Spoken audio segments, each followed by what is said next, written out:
Hello there. Many thanks for joining us on today's edition of ASO Morning. It's always wonderful to be here. My name is Dr. Joy Asoye. My name is Simbiat Amzat, and joining us is Hilda Ada, a seasoned counselor, life skills coach, writer, and educator with advanced training in physical and mental health counseling. She currently works as a rehabilitation counselor, is a registered member of Counsellor, and brings deep insights into the real challenges Nigerians face mentally and emotionally. Thank you for being here. Thank you so much for being part of the program today. Good morning. Good morning. And you know, we are commemorating the International Day of Mental Health, a day set aside to understand mental health, discuss it. In Nigeria, a lot of us don't like to even go there because, you know, that lunatic act that affected everything. Yeah. So a lot of Nigerians still feel like if you are discussing mental health, you're weak. And that's the conversation we're having today. And I'm happy you're here. Thank you so much. So first of all, the theme for this year's celebration, do you think is relatable to what Nigerians face? Actually, it's very relatable because the present situation in Nigeria, I don't want to go into the word mental health crisis. Nigeria has been exhibited, mental health crisis is alarming because of there's so much crisis, there's so much socioeconomic, environmental factors that are attached to this issue. So a lot of people, just before we started the show, we were kind of saying what's exactly it's the issue, the experience you had. Seeing a movie wasn't related. It wasn't related. I cried my eyes out. You express the emotions you bottled up all the time. So this year's theme is very relatable, which is access to mental health in catastrophes and experiences. So it's very relatable.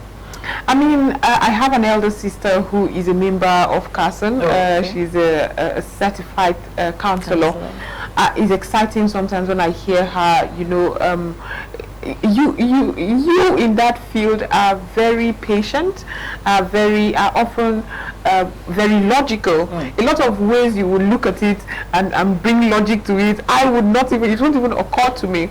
But that profession, counseling, is it one that Nigerians have embraced? Are we still in that, I want to be a lawyer, I want to be a doctor, but is it a profession that Nigerians have embraced? And what's the reception like when you see someone obviously having a mental breakdown or needs therapy, and they're like, no, I'm good, I'm a Nigerian, God would heal me, or I don't need anybody in my business, and all the excuses Africans and especially Nigerians often give. All right, I would start by saying with the religious religious obstacles, the stigma attached to mental health issues has become so much depressing for a lot of persons, and they have these issues but they really don't want to talk to anybody. Absolutely. And with the way a lot of us are brought up, we have this thing in us that we can always go through issues ourselves, find a way to get out of it. You know, the suffering and smiling syndrome of Nigeria. We survive. We always survive. Right from when I was growing up, there's this saying that will always say, it is well, Nigeria will get better. So with the way a lot of us grow up and with the religious thing around us, always believing that faith has to do with, you know, you conquering, having faith in God, having faith in your process, you go through it, there's always light at the end of the tunnel. So the profession itself has been having a lot of challenges with people because every counselor in Nigeria is trained to be a career counselor. So how do we embrace the mental health counseling and inculcate it into the career thing?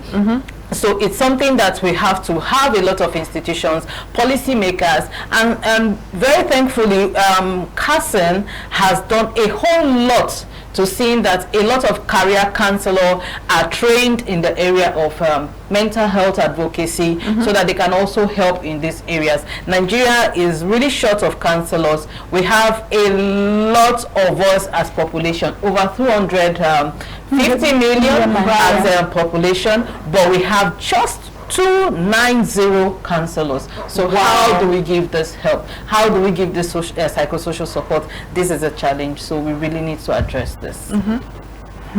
That's right, ma'am. So when we talk about, you were mentioning religious, what role do you think religious leaders can actually play in making sure that mental health is being promoted?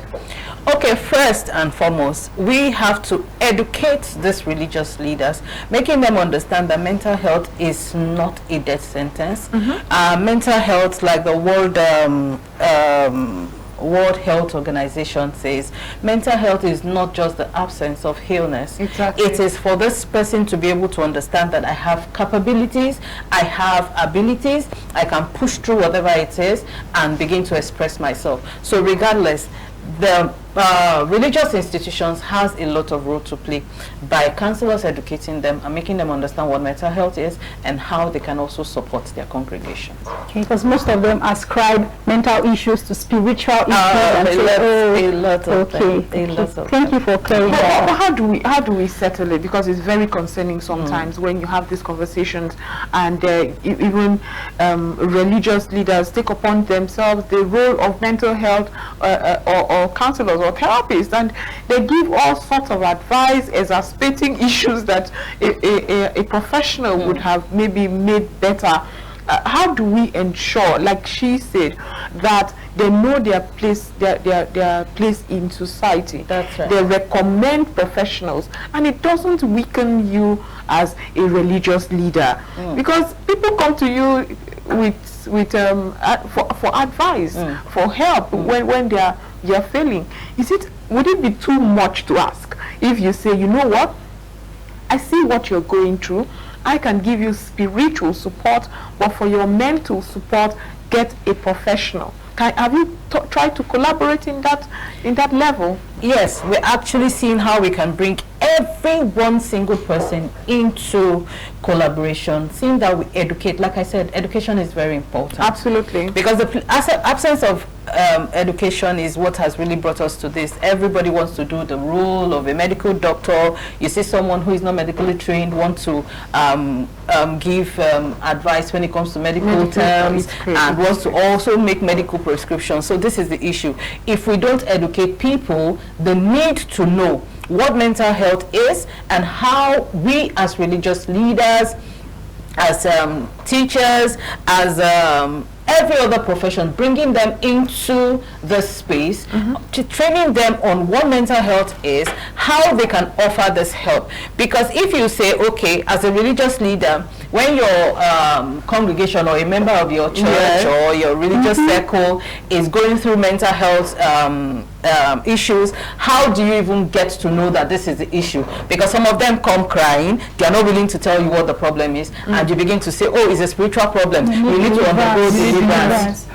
That's the issue. So ignorance is one thing. Then another thing is education. I will always advocate for we educating these people. We as professionals need to educate them, make them understand this is what mental health issues are. You cannot be a religious leader and also be a counselor. It's two different professions. So making them understand that this is the issue and this is how you can help. So referral is what comes to play in that issue. Absolutely. Like someone being sick and you around that is educated, well-learned to know that this person needs medical help, and you're saying to that person, why not seek the help of a medical doctor? So Absolutely. That's what will come to that place where we're making people understand that counseling is a profession, just like medicine is, just like the doctor is to the society, the psychiatrist is to the mental health institution. So counseling is also a profession that when you see someone who is mentally challenged, you can always refer them to a counselor. So education has a role to play in this, a major role. Thank you. You mentioned referral, so that brings me to the question,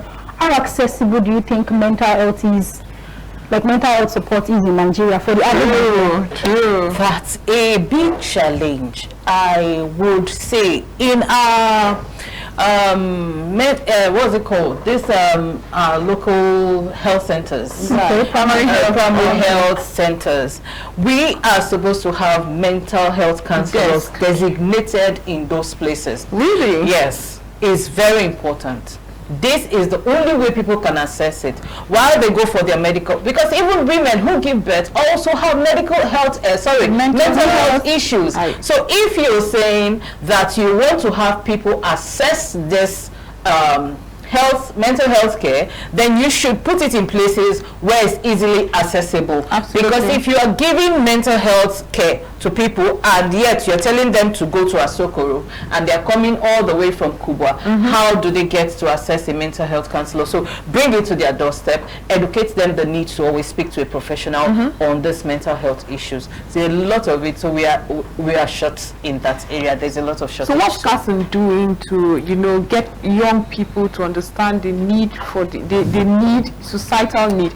You know, when we sometimes talk about jobs of the future, mental health intervention is an intervention that would never go distinct. You know, it will always be a need in society, because no matter how contemporary, innovative AI is, it cannot help your emotional needs and mental health needs. So what are you doing to actively engage young people to understand the career value chain that they can also be part of? A lot of you people that ended up in mental health wanted to be doctors and were sent to do counseling. You know, it wasn't because you woke up and said, you know what, I want to go into this profession. Okay, so counseling is doing a whole lot in seeing that young people are being incorporated into the counseling space.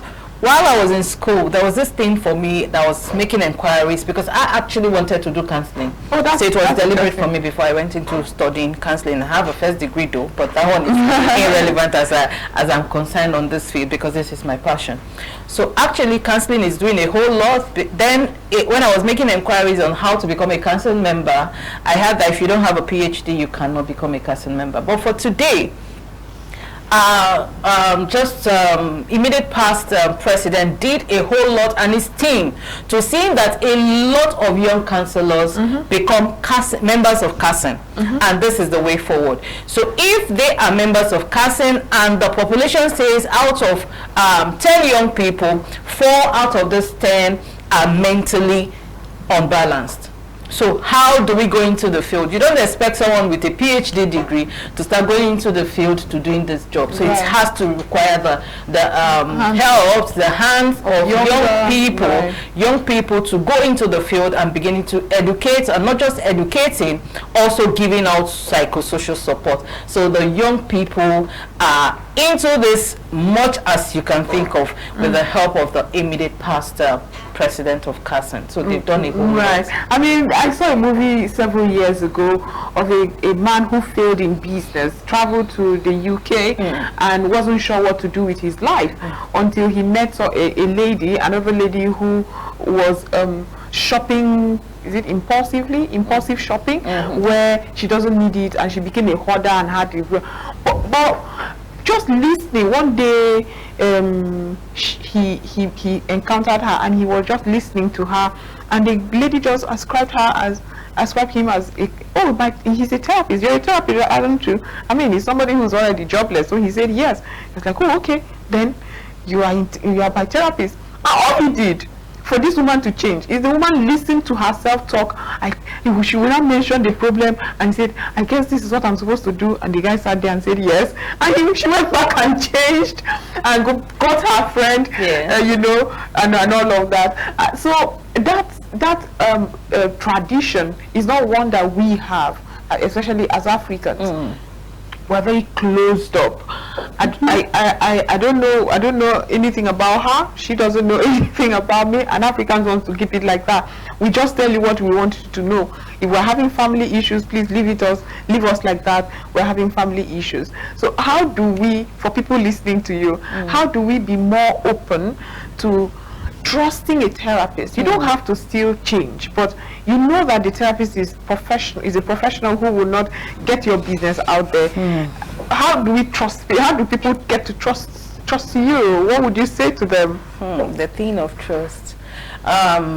Counseling is bounded by confidentiality And if you need to have someone come to open up to you, you must ensure you build trust. Absolutely. So it's a whole lot of work. It's not something that happens automatically. No, I mean, beyond building trust, them knowing that, listen, she is not going to go broadcast my business and then get people gossiping and stuff. How do you get that? No, that's why I said counseling is bounded by confidentiality and trust building. One thing you should do as a counselor is do not be a public address system. It's unethical. Counseling do not accept that. You must be someone that can be trusted with any kind of information. Because why I said counseling is bounded by confidentiality is what the person is coming to tell you. Is it something that will be put out there? Because sometimes people go through a lot of unimaginable things. Absolutely. That you, as a counselor, when they speak and they tell you, sometimes you're traumatized because you're asking yourself, how did this person manage to go through this? And this person is even standing here to say, this is what I've been through. So you must ensure that you are not a public address system. You're someone that can be trusted, you know, because a lot of us grew up in a home that you don't tell people what you're going through. It's like an abomination. Absolutely. You don't tell people what you're going through. You tell them only what they want to hear, or what you feel they should know, and not exactly what you're going through. So that tomorrow you don't get to hear it. You know, it's like a chain. I tell this person this, and it goes spreading.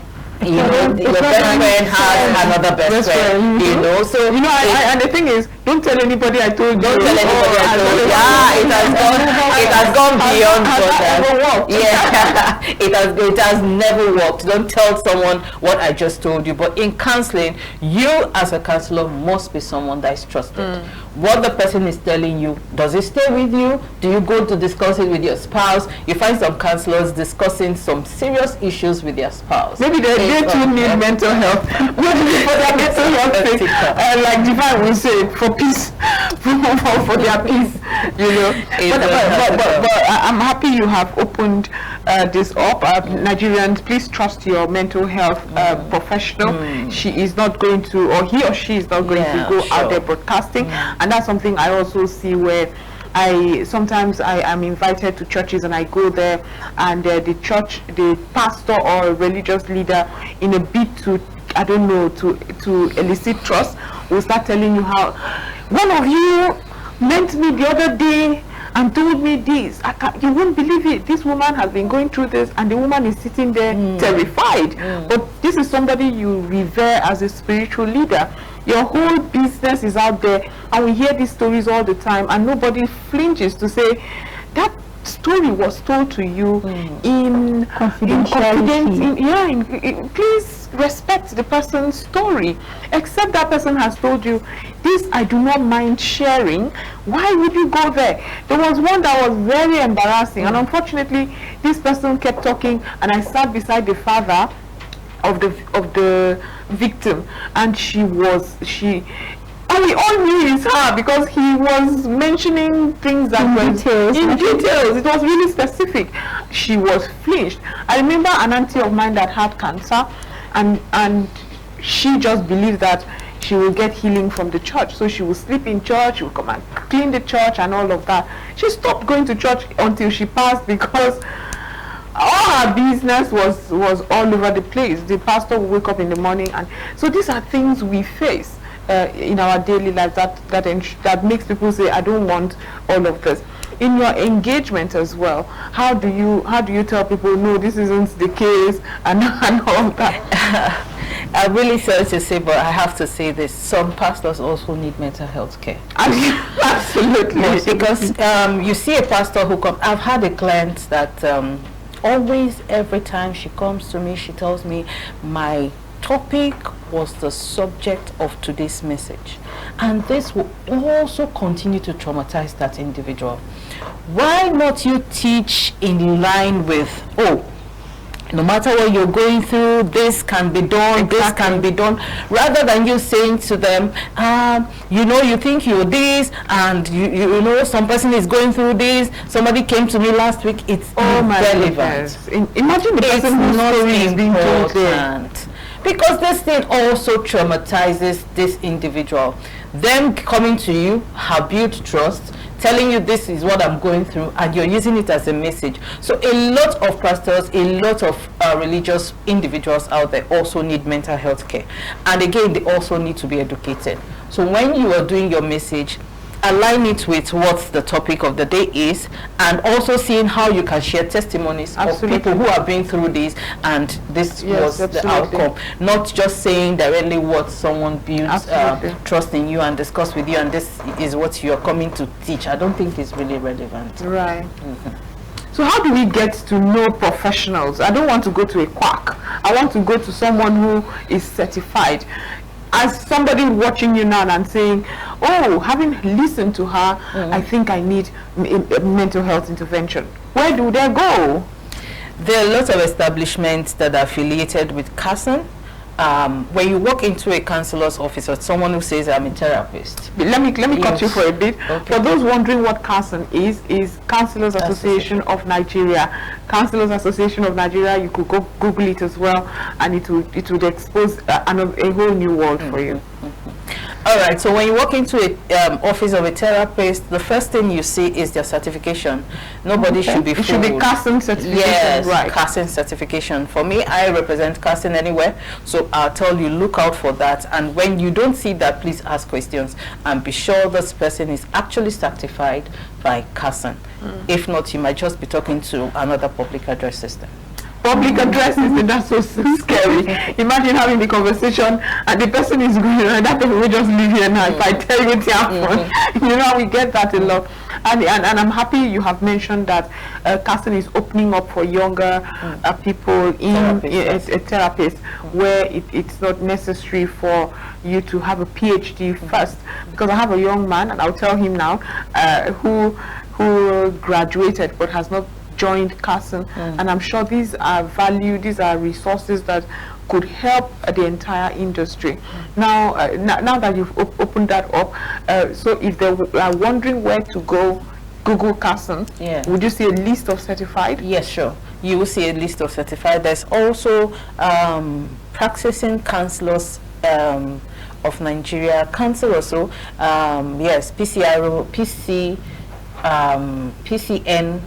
Is it PCN that I'm still meeting that up? But yes, it's actually the body that certifies counselors. So when you're a counselor and you want to be certified, you want to be licensed in Nigeria, you go to them, you fulfill their requirements, and you'll be licensed.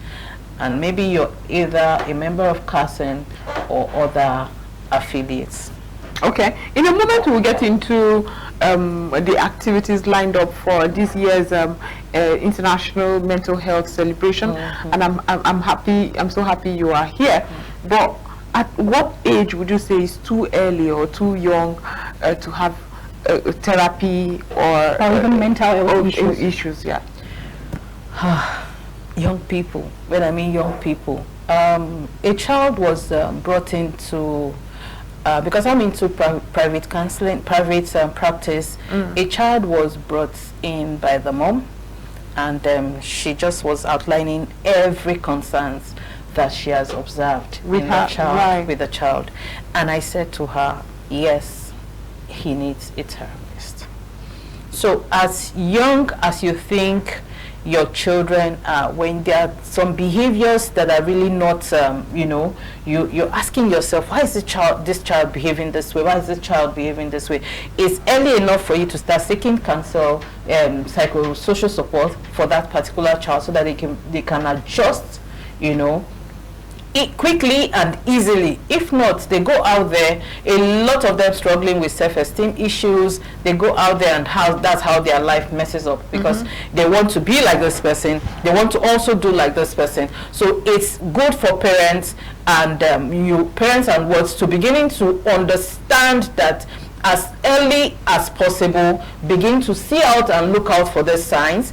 Then you understand that this child. So I advise parents out there, parents, siblings, religious leaders, teachers, because most of these children do not exhibit these behaviors at home. They do them at school. In school, yeah, exactly. In school. Right. And someone who is very sensitive, a teacher sees this child and say, no, there's something that is really wrong. We need to really pay more attention to this child. So I would say, as young an individual is just begin to look out for those signs, because they're out there. Absolutely. You see a child doing some things and like you're asking, why is this child behaving this way? So there are also factors that are really responsible for this. If it's not biological, it's environmental. If it's not, it's socio-economic issues. So you look out for these signs and you know that this person actually needs mental health care. Right. Okay. So I would like us to bring the conversation a little into this year's theme for mental health, which says that access to services during emergencies and catastrophes. So from your experience, what mental health emergencies are most common in Nigeria today? Because many people focus on physical health, maybe there are doctors on ground. Are there mental health specialists or experts that are in place in case of emergencies? Absolutely. The Ministry of Health has a lot of work to do. Absolutely. No. The Ministry of Humanitarian Affairs has a lot of work to do. There are so many issues of individuals that have been displaced from their homes. These people need mental health care. Yes, when we talk about mental health, the first thing that comes to mind is people at the psychiatric home. There are a lot of people out there on the street that needs this care more. Emergencies like natural disaster, displacement from insurgencies and all the challenges that we have every day. So these individuals need mental health care. Like I said, we have a lot of population in Nigeria, but how many counselors are trained? How many counselors are there to give this psychosocial support? So there's a lot of work we need to do. So we need to train more counselors, and those counselors who are out there thinking that career counseling is where you can just relax, please come out. We need we need more hands. Right. We need more hands, and we have a lot of work to do to give these people that have been confronted with kind of imagine, because a lot of people don't even bargain for what is befalling them every day. They leave their houses in crisis and catastrophes. Yes, in catastrophes. A lot of persons leave their house in the morning thinking that they're going back home, and maybe you find themselves in the hospital, you find themselves in the police station being arrested for one thing or the other, and these individuals come out there, find their way out of there. They really need someone to really cater for them, giving them psychosocial support. So there's a whole lot of work. Before Carson does their thing and we now have more practitioners, how can community help? I mean, we used to have a very strong community where your problem is your neighbor's problem, but for some of us who live in urban areas, it's eroding us. My neighbor does not know me. There was such a time. I grew up in the village. I'm a village girl. I've always said that here, especially here on the show, where they were having serious crisis in the community, and a certain individual was visiting my home. He was almost leashed by of course the local security architecture that was formed, but my neighbor who saw him said, no, he's visiting this home. I often see him visit that home, and that's why he wasn't harassed. He was saved from that. Today I don't know who visits my neighbor, because again it's the mindset of it's not my business. Cynthia is going on her path. It's her business. I'm going on. So how could we develop that community support? There was such a time, if you have a baby right now, even if your parents are not, your mother is not there to help, the neighbors, the community would take turns to come. If you are in trouble, somebody passes on people come to sympathize with you. We cannot or underestimate the worth of that community that we often have. How can we bring it back? Is it even possible? It's very possible. It's very possible.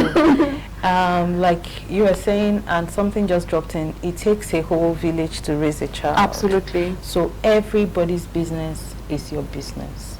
Let's not be too westernized that we forget that even our next neighbor needs help, and you can offer this help. But first you must identify that you are not in need of help yourself, because no man can project pour, no man can pour out of empty cup. Exactly. You must pour out from the overflowing. So you cannot be a problem yourself and then to sort someone else's problem. You can cause more problem there. Right. So you ensure that you are helped, then you can also offer. So don't say my neighbor's problem is not my problem. There was this day I was really deep asleep. In the middle of the night I was hearing someone scream. I knew something was wrong, but I actually didn't know what was happening. I had to come out. It was past 12 midnight. I had to come out, the person crying like she was screaming. And then when I got out, I saw that a man abusing the wife. Oh my goodness. I just said to the man, sir, with all due respect, you need help. Because you might not know that whatever it is that you're going through, you are now displacing this anger on your wife. Because you're going through, I actually didn't know he has lost his job. So this is the thing. If I had not come out that particular night, someone would have died. Exactly. So if I said it wasn't my problem, I'm sleeping because I'm going to work the next morning, it's not my problem, and I sleep, someone would have died. And is it a self-defense? Exactly. And if you as the neighbor, when police comes, you will also be arrested. And these are the issues. When you understand that you as an individual, you've been helped, you can also pay attention to people around you. I do a lot of community-based advocacy on mental health issues, so we can bring back that vibe where, you know, my neighbor business, you can even cook and take to your neighbor during Christmas, New Year, during Salah, you know, where we used to have a lot of food and you start choosing which one to eat. So we can bring back that vibe where love leads. Love has to lead. So let's get back to Counsellor and the activities for as we commemorate the International Mental Health Day. Okay, for Counsellor, we usually have a mental health walk where we go out, tell people about the need, why they need to seek help, psychosocial support when you're going through that issue. Do not let it build to the level where you can no longer handle it. So when it comes to Mental Health Day, which is designated for 10th October, and also alongside you celebrate the Day of the Girl Child, you know, so we ensure we set out advocacy program, you know, educating people for the need to always speak to a counselor. There are professionals out there whom you can always relate to. Tell them, yes, we are here to always render you the help regardless of what you're going through. Then also alongside, there are also programs aligned. It's not just a one-off thing. So mental health advocacy is a continuous thing, activity, not just a one-off thing for Counsellor. So Counsellor is all in the forefront leading the advocacy program on mental health. Wow. Thank you so much for being part of the program. I've had a wonderful time, and above everything, all of you that self-diagnose yourself as ADHD. There's this one, OCD. I feel it's a beautiful OCD. It's not a beautiful thing. Please, you need help. Stop mentioning big words and taking it. It's something to associate yourself with. It's nothing. Please, it's really a mental health issue. Someone say I'm depressed. This thing is having its effect on my mental health. Those things you say have a whole lot to do. Sometimes you might not be living it, but it's actually going on. Because please stop being fancy with big words because you think it's hip. Thank you so much for being part of the program. We've been having a conversation with Hilda Ada, counselor, writer, life skill based coach, entrepreneur, and educator. Once again, thank you, and well done for the work that you do. Thank you. I know a lot of people who need mental health. Divine is one of them. But I'm into private practice. We need a whole lot of them. They should keep coming. We're always here to give them the psychosocial support they need. Right. I have a candidate for you. But this is where we draw the curtains on today's show. Thank you so much for being part of the program. My name is Dr. Joy Asaye. My name is Cindy. Thank you so much. Let's keep the conversation going.